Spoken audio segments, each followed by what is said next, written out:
Public monuments linked to slavery continue to fall. Overnight, the only statue of a Confederate general here in Washington, D.C. was toppled, then set on fire. In Raleigh, North Carolina, crowds cheered as two statues on a Confederate monument near the state capitol were pulled down. And in San Francisco, protesters tore down a statue of Francis Scott Key, the man who wrote the national anthem, also owned slaves.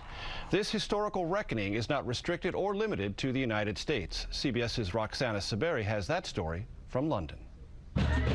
As protesters marched in London for a fourth weekend in a row, the atmosphere felt festive, but the message was serious. The issue of systemic racism has to be addressed now. It's gone too far.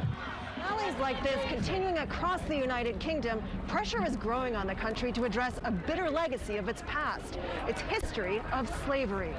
That history largely unfolded on plantations thousands of miles away, enriching some of the country's most famous figures and institutions. This week, the firm Lloyd's of London, which used to insure slave ships, said it will donate to charities for racial minorities. And the Church of England apologized after reports that dozens of clergymen benefited from slavery in the 18th and 19th centuries. And I think they've been frankly taken aback by the scale of protests. Keith McClelland oversees an online database at University College London, listing tens of thousands of British individuals involved in slavery overseas.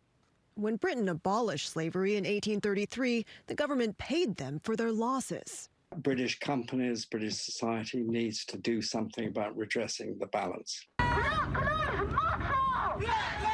Protesters Coyote Onalaja and Rosie De Silva agree. We need to see changes from the ground up.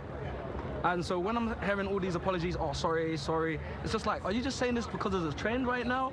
They say the country needs to re-examine its uncomfortable past. If we don't have understanding, there's no route to empathy.